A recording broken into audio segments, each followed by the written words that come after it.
I'm Katerina and I'm here at the Coalition Studio. Today I'll be talking with studio head Rod Ferguson and multiplayer design director Ryan Pleven about the upcoming Gears 5 Horde Mode. Just being here at the studio, you can really feel the excitement and the passion that went into this game and this mode. So let's go check it out.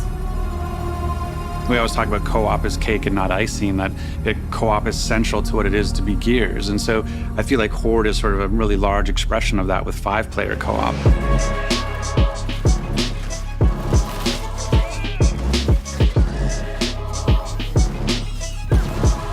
Everything started with Gears 2 Horde. It was lightning in a bottle. It was, what people look back on as the defining defensive game mode through all of games. It was the idea that you were going to be doing this as an endurance run, as a 3-hour epic experience, and a mode like without any cutscenes, without any character development, without any story, had to hold people's attention for 3 hours.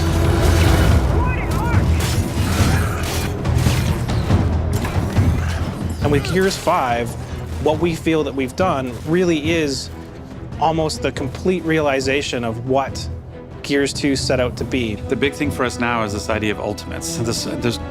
Basically, characters used to be just defined by the weapons they carried, and you were all the same. You just looked kind of different, and because you all could carry the same weapons. But now every character has its own ultimate ability, its own special ability it can bring to the game that changes how you play. You can look over and see Kate trying to gather power, and you know that she has an ability to turn herself invisible, so you don't need to worry if she gets in a tough fight. There's also a really big thing called taps now, which are these energy geysers that show up around the map. Because generally when you find in Horde, you would lock in on a particular place and you would defend from that place for the entire 50 waves. Now, in order to get as much power as possible, to get as strong as possible, you actually have to move and expand your base to go and capture those energy taps. And every 10 waves, once you beat that boss, a new energy tap appears and you have to go and capture it. So it's really changed the dynamic where now it's much more aggressive than it was in the past. For the first time, your character will start with all the cards that they've already equipped, but they will then increase the power of those cards and increase the power of their core abilities over the course of the game. And that progression is then reset, and you can do it again the next game.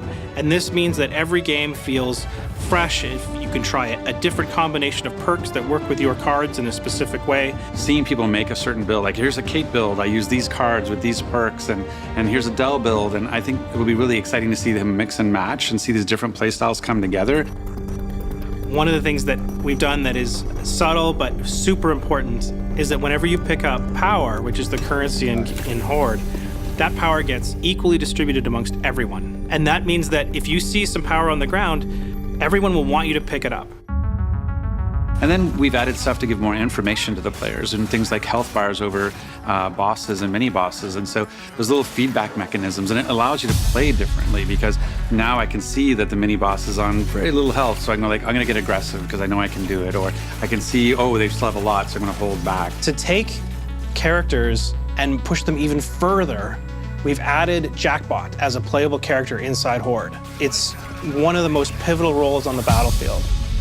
Jack can fly anywhere on the map.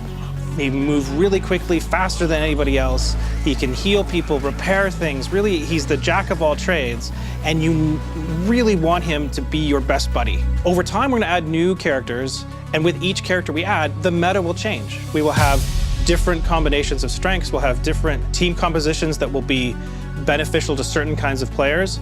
Every time we add a new character and every time we add a new map, what we hope to see is the Horde community come together to explore this space and show us what the best combination of characters is.